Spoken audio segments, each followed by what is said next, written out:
As perspectivas para o ano de 2021, para esse ano que se inicia, são muito boas. O Ministério da Fazenda tem uma previsão de crescimento do PIB de 3,5%.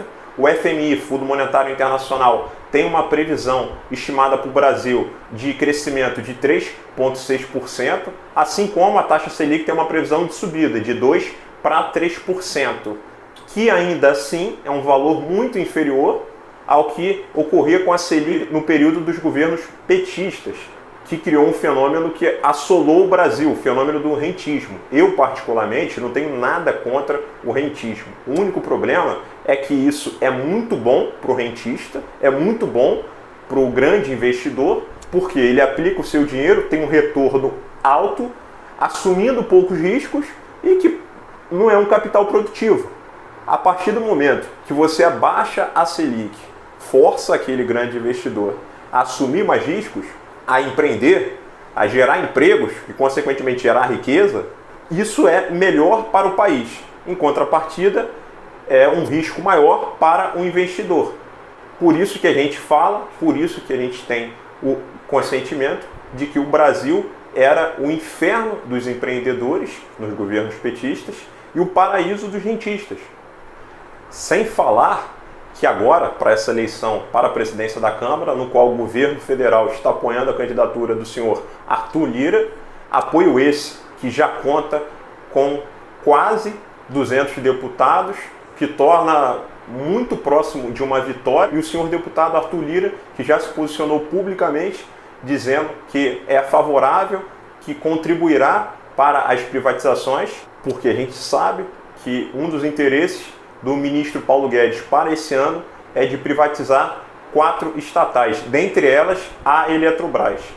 E com a eleição do senhor Arthur Lira, que é o que se encaminha, teremos uma boa vontade do Congresso para essas privatizações.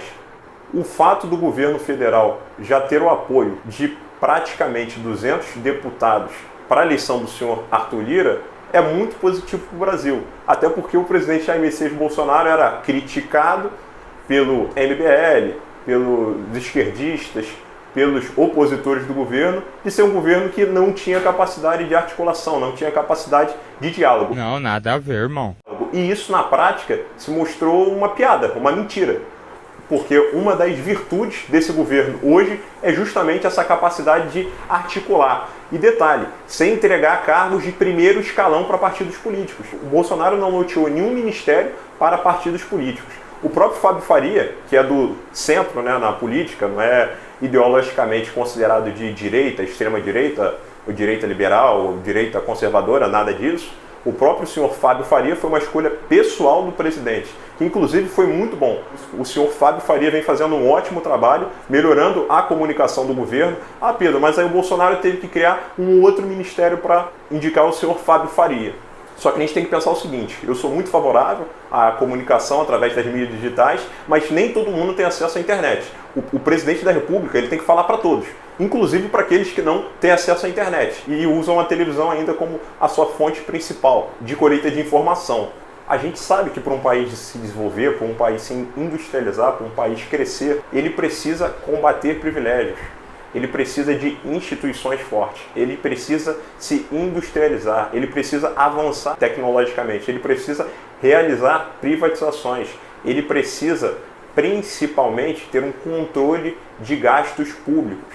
Até porque você não pode se endividar antes de você ter um nome forte, antes de você ter uma moeda forte. Isso aí funciona basicamente para o microempresário. Um microempresário ele não pode começar a sua empresa assumindo dívidas, até porque a sua capacidade de barganha de taxa de juros para empréstimos não é muito boa, porque ele é novo no mercado. Então, para ele conseguir um empréstimo naquele momento, ele pagará juros muito mais altos do que um grande empresário, que já é estabelecido no mercado e tem uma capacidade de barganha maior justamente para pagar juros menores e ter benefícios maiores. E justamente por isso, um dos planos do Ministério da Economia para esse ano é a realização da reforma administrativa e da reforma tributária. A reforma administrativa é essa que combaterá os privilégios do setor público e, principalmente, na reforma tributária, simplificará tributos e diminuirá a carga tributária. E, consequentemente, o nosso setor público será automatizado e otimizado, enquanto o nosso setor privado teremos uma facilidade maior para abertura de empresas, geração de empregos, diminuição de cargas tributárias, o que, consequentemente, gerará uma facilitação maior para que você abra empresa e você gere empregos e, consequentemente, aumente o consumo. Aumentando o consumo, a gente sabe muito bem que aquelas empresas vão gerar mais empregos. O PIB de um país é justamente investimento privado, investimento do empresário, com a soma do investimento público. Investimento público esse que, a partir do momento em que você tem menos gastos e você tem uma facilitação para que o empreendedor crie a sua empresa, gere empregos e aumente o consumo, você vai ter mais capital e, em contrapartida, você vai aumentar o consumo das famílias, que é a outra variável no PIB de um país. E você vai aumentar o consumo justamente porque você vai estar gerando mais empregos. E somado também à balança comercial, que é justamente o que você exporta menos aquilo que você importa. E a gente também sabe que para um país se desenvolver, para um país crescer, ele precisa de instituições fortes. E é justamente por isso que vale a gente ressaltar o trabalho do senhor André Mendonça, o ministro da Justiça, que substituiu o ex-ministro Sérgio Moro, que, como juiz, fez um bom trabalho. A Operação Lava Jato se deve muito por sua capacidade técnica, mas como ministro da Justiça ele fez um trabalho, a meu ver, muito ruim. Em contrapartida, o senhor André Mendonça, que todo mundo falava aí, todo mundo que era opositor ao governo, falava que ele era esquerdista. Eu nunca vi, por exemplo, um esquerdista fortalecer as polícias, porque o Brasil vem batendo recordes de apreensão de drogas.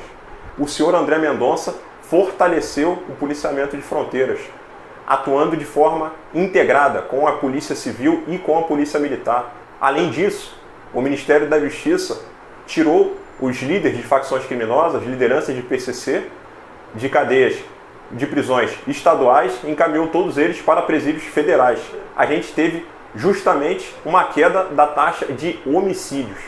E sem falar que a previsão para esse ano é de concursos para a Polícia Federal, para a contratação de mais de 2.000 novos agentes, assim como para a PRF, que também terá uma possível contratação de mais 2.000 novos agentes. Então, galera, é aquilo que eu falei no vídeo anterior. Se você não assistiu, inclusive, assista logo ao término desse vídeo.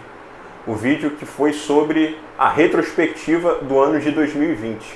Gostando ou não, torcendo ou não para o governo, o Brasil vai crescer, porque a gente tem um presidente sério, que combate privilégios e que entrega resultados. Aí aliado principalmente ao senhor Paulo Guedes, no Ministério da Economia, ao senhor Tarcísio, no Ministério da Infraestrutura, ao senhor André Mendonça, no Ministério da Justiça, ao senhor Ricardo Salles, no Ministério do Meio Ambiente. Então é isso, galera. Se você gostou do nosso conteúdo, considere se inscrever no nosso canal, ative as notificações do sininho e deixe aquele like, porque isso ajudará bastante no crescimento e no desenvolvimento do nosso trabalho. Valeu, galera!